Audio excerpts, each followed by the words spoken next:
Hey, this is one of the biggest mistake franchisors are probably making. I've got somebody that's been there, done that, knows how to solve these problems. Stick around for this one. This is the Franchise Pitfalls and Profit Show. Each week, we bring you the challenges and triumphs of being in the franchise development and consulting business. The things you need to make money faster.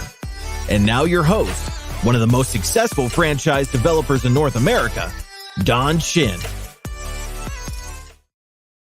Hey, welcome everybody. I've got the opportunity to share a generational experience working with two different generations of a family. Been excited, really excited to have this interview with Ross. Let me quick introduce you, Ross, if I can, before we dive in. Ross has over a decade in franchising. He has been there, done that in so many areas.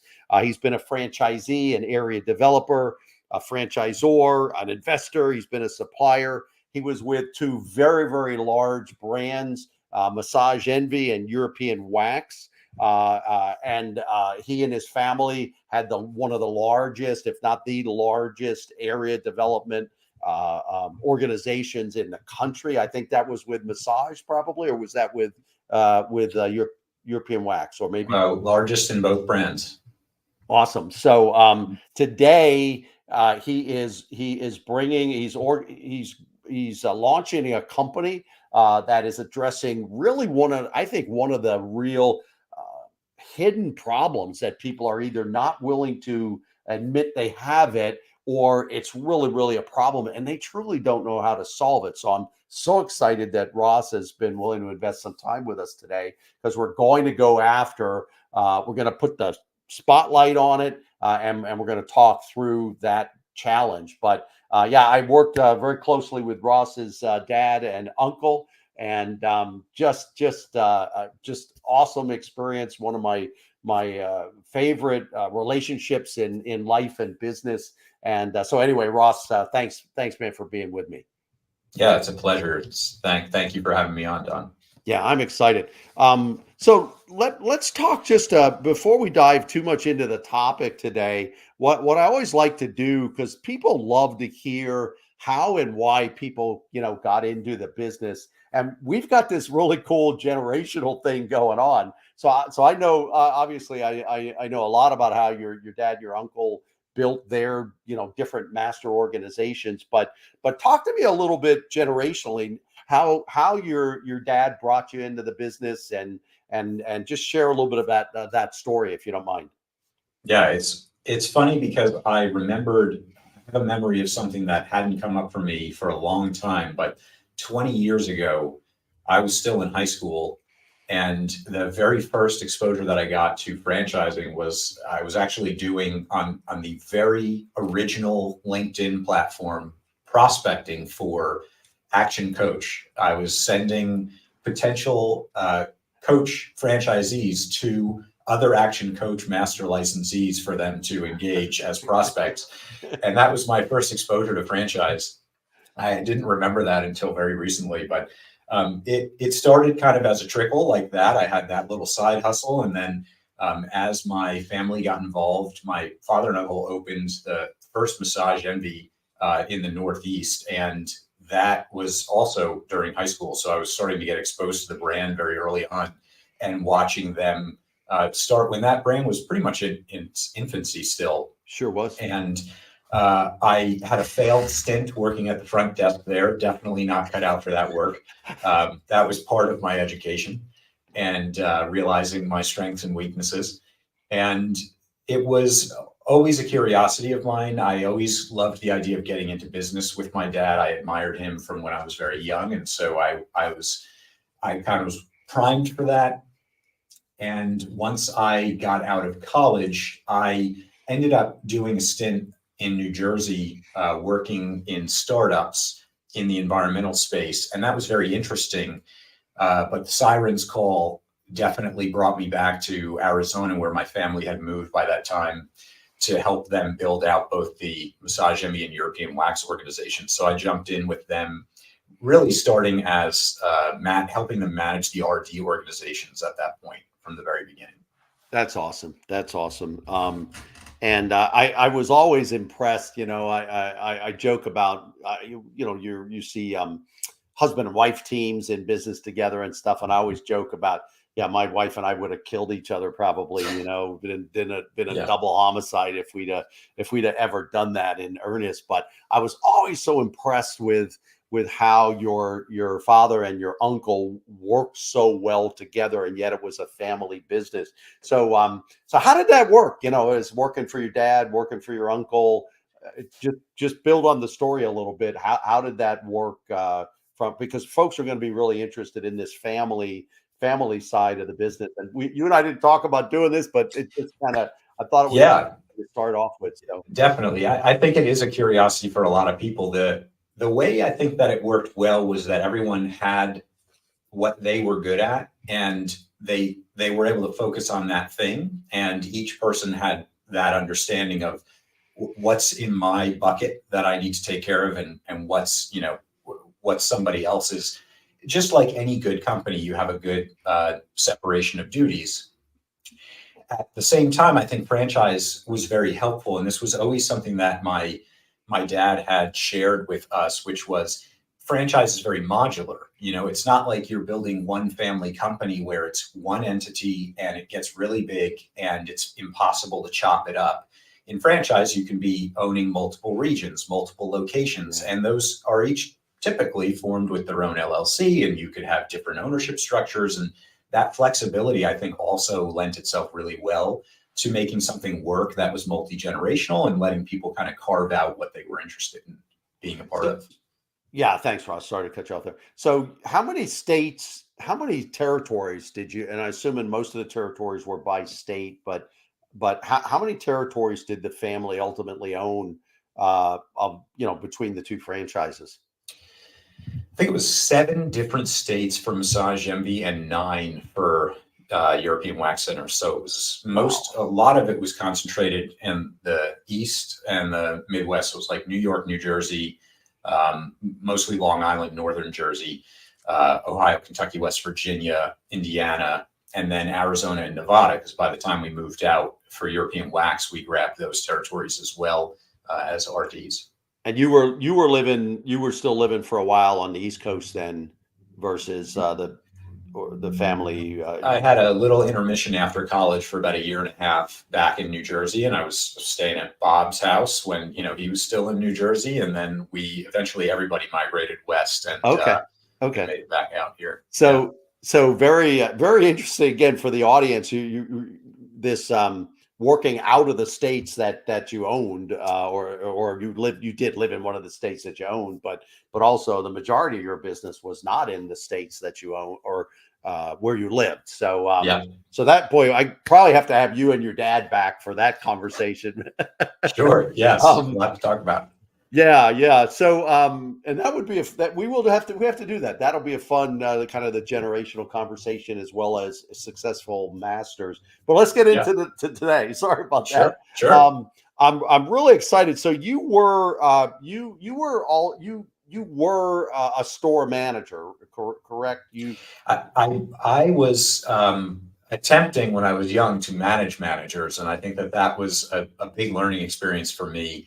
I never ran a store directly, and I think that's common when you're a franchisee that you wouldn't. I sort of grew up that way in the organization as well, needing to support the managers and provide them the tools and the resources they needed to be successful, but never actually directly running a store myself. Okay. Okay. So, but you guys had I'm assuming you had challenges in that space, which has led you to where you are today. So why don't we talk a little bit about what do you know that people are out there experiencing? What challenges are they facing? Managing, let's say, particularly probably managing multiple units, but even if they own a single unit, what did you guys experience? What had you been seeing? Yeah, I what comes to mind for me is just the common experience of trying to understand how to move the needle on performance in your franchise location and how you work with your managers to do that. And my my frame of reference for that, what I remember happening, I remember very distinctly a moment where I was in the Massage Envy manager's office in our Florham Park, New Jersey location, and I was sitting with the two managers of that location. It was a large Massage Envy, doing $2 million a year in revenue, and they were very capable. They were great managers, and unfortunately, they had to deal with me when I was still going through my learning curve early on of how to work with managers and support them properly. And I remember in that moment, I was trying to figure out how to improve the performance of the location, as one would do, whether you're whoever you are managing managers. That's very common.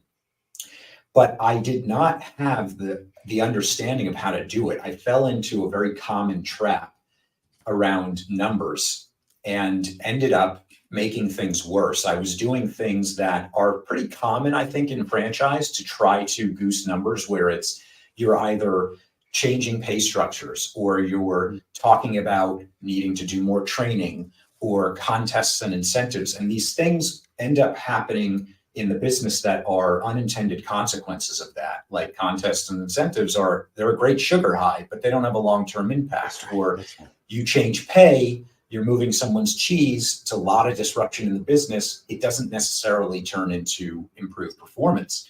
Yeah. And all of that, I think to your point, the question of what do people need to know that are in these situations trying to move performance in a location, the numbers are the language of business, right? Accounting numbers, that's a Warren Buffett type thing. But he also goes on to say they're an aid, not a substitute. Numbers are an abstraction of something. You're trying to measure what's happening in your business. And owners focus very heavily on numbers, naturally. Makes total sense. Yeah. And there I was in that office pointing to numbers saying, hey, this number's here, but it's got to be here. That's not helpful at all. That's not coaching. That doesn't do anything. And it just creates frustration and confusion.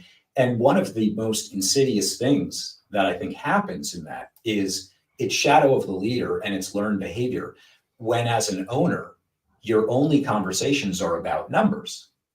Your managers are then going to translate that to the front line, and they're going to start just pointing at numbers, saying your numbers are here, they need to be here. Yeah. And they're going to mistake doing things like breaking down a monthly goal into daily goals for coaching, which it's not coaching. It could be helpful. It could be helpful to reframe that way. But there's a translation error here. And the error is, when managers are speaking to their team, they really need to be speaking through the language of process. Because process is what makes franchise possible, right? That's the atomic unit of franchise. That's how franchise is even in existence, that you have SOPs that are repeatable. And there is this profound shift that happened for me. And it really happened when I linked up with my now business partner in Epic Managers years ago, when we were working on Massage Envy and European Wax together, which is the language of franchise businesses really starts with process. That is the anchor of everything. Mm-hmm. And when you anchor to that, and when you anchor your managers to that first, that's the first place that they should go. That's the first question they should ask. Is the process being followed? And if they don't know the answer, they go and observe. They physically observe in the location. Is this happening? Like a sports coach would. Yep. That's what changed everything. That was such a profound shift. And yet my young brain at the time, like, it had not clicked yet. I was so focused on the numbers, because that's all you ever hear about. You go to a conference, people are winning. Yeah. For, it's $1 million location. It's numbers. Everything is celebrated around numbers. But the true rubber meets the road when you translate it to process. So I'll get off my soapbox for no. That's great. That's great. So if you're now, if you want to become that different kind of owner, if you want to become that different manager, what should they be thinking? What should they, literally be asking themselves? What kinds of things should they be asking their managers, like you said, instead of the numbers? So can you dive in a little deeper on that? Definitely.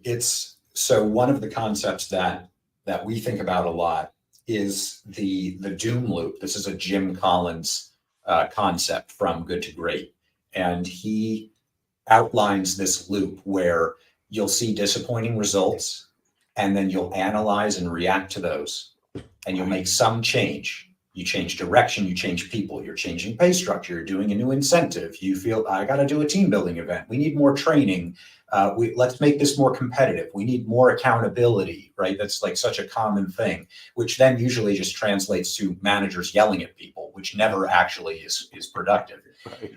And once you do that, you lose momentum. And then you have more disappointing results, which then causes you to analyze and react and change more things. And you get stuck in this cycle of just constantly changing things. So the first thing that an owner should do is reverse that and start with clarity of expectations, making sure that everybody knows that the process is the true north and that you anchor to that, because that's why you bought the franchise. That's what works. Right. And then build confidence and momentum in that by reinforcing it through coaching, through extreme clarity around what the expectations are with the team. That builds stability, builds consistent execution, and the flywheel turns in the right direction. And you actually, the numbers follow naturally. So it's not always that you have the wrong person there. Sometimes I'm sure it is, but sometimes it's you're not doing the right things with the right person. Is that fair? Yeah, absolutely. I think you first have to start from a place of honesty, thinking, have I been extremely clear with the team about what their responsibilities are? And it's one thing to look at it through just, is the job description, accurate? We happen to write job descriptions in a very detailed way, broken down into behaviors, those exact discrete behaviors that you're expecting for someone to do, rather than just a duties list. It becomes much more tangible what you're asking them to do, and also observable. So it makes it a lot easier for the manager to see, are they doing this? And that makes those conversations, typically the very difficult conversations that a manager is having with their team, much easier. It's not a he said, she said. It's not a, hey, your numbers are bad. What are you doing? How should you get your numbers up? Well, if they knew the answer to that, they wouldn't need the manager there as a coach. Yep. And that's why you never see a sports coach in their office during the game. They're watching the game from the sidelines constantly, and they're course correcting constantly. They're coaching their team. They're communicating. And if the manager doesn't know that their one job is to make sure the team is on process, then you're in trouble. And that is one of the keys with a manager for sure. So have you experienced, either yourself or with in your new business now with clients, have you seen them, based on the wrong way of doing it or the old style, have you seen them lose good people? Oh, absolutely. I think the challenge with that doom loop that you fall into is that you get fallout at each level of the organization. Your team, if they're put in a position to have to guess what is expected of them, where it's, hey, I need you to hit this number. Okay, well, now the employee is not sure exactly what to do for that, versus the manager saying, I just need you to follow the process. That's it. It's a very simple concept. That takes the cognitive burden off of both the employee and the manager to figure out what to do. There's nothing to figure out except to follow the franchise that's already successful in trying to replicate itself and execute consistently. The managers, when they are pushing numbers, they get upset employees, they get, people quitting, the rage quit, like I'm out of here. I don't want to have this conversation about, how I'm not doing well, because they're not being given the keys to how to improve that. They're just the numbers being pointed to. That causes managers to burn out, because, having to replace so much of your team. So you're constantly having to recruit and fill holes and put out fires. It's exhausting. And that's why managers, I think, really end up, breaking down in these is because of this doom loop that they get stuck in. And unfortunately, some of it's driven by a franchisee, a well-meaning franchisee, but somebody who hasn't quite turned the corner yet on how to anchor to that true north of the process. So, shift gears a little bit then on this, and some of the audience are franchisees themselves, multi-unit owners. Some of our audience are emerging brand franchisors. So, if you were to talk to someone that's kind of relatively new in this space, um, I wanted to kind of transition into how do they hire? What should they be looking for? How do they do that hiring part better? Yeah, so there's a lot of parts and pieces to this. When this for us in European Wax Center, we saw a dramatic change in how our stores performed when we flipped to looking for managers that were well suited to managing through process. They were process oriented. That meant they had the right level of detail and they cared about following those rules to get the team on board. That meant rewriting the job description in behavioral form. We were identifying the actions and behaviors that were most directly linked to high performance. And that's literally grabbing the parts of the franchisor's SOPs and saying, manager, this is what you're responsible for, looking for and doing, and then doing that for every other role in the organization. Then we used behavioral assessment. We wanted to know, are these managers kind of in their DNA? Are they well suited to a role like this? Do they have that naturally, that leadership quality, the coaching quality?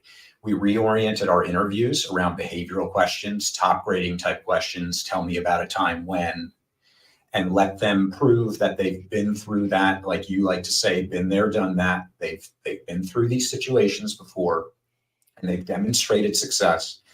And at that point, you can look at your current team and see, are these managers who are willing to focus their entire energy and role on making sure the team is following through with process? Right. If they're not, if they're the kind of manager that's either too soft because they just want to be friends with the team, or they hide in their office because they're more comfortable with the Excel spreadsheet, which candidly, that would be me if I was in a retail role. So not everybody's suited to this role, but at least you understand the drivers of it. You know who is naturally suited. And it's on us, I think, as franchisees to put the right person in the seat so that they have the best chance of being successful.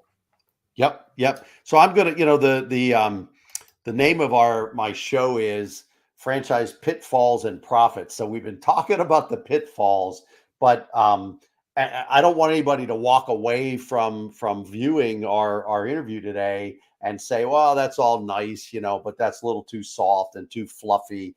Talk about, if you don't mind, you don't have to give specifics, but if you don't mind, talking about how you felt this converted into profitability for the stores.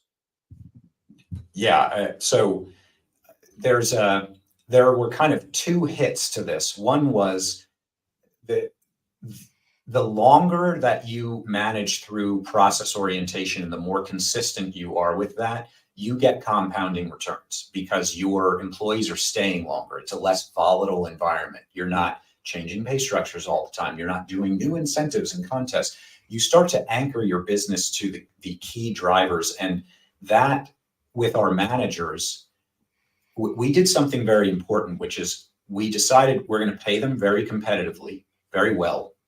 And we're going to do that by taking a portion of the salary and making it about 25% of it was performance-based.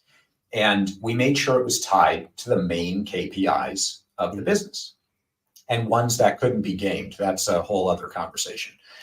But most franchisees take a manager's bonus, they look at it as a cost center, and then they start changing the metrics depending on what's going right or wrong in any given month. And that becomes a KPI whack-a-mole. The manager doesn't know where to focus. Keep the manager focused on the most important KPIs. And what you get is great returns. When we did that with our European wax centers, our EBITDA in a year-over-year growth, we took it from, it was a 40% year-over-year growth, hundreds of thousands of dollars difference for us across all of our stores. Right. By making sure we got the right managers in, we compensated them correctly, and we incentivized them to drive the right parts of the business. And it made a dramatic difference for us. So if the audience is listening, I want to go back and just highlight this for you.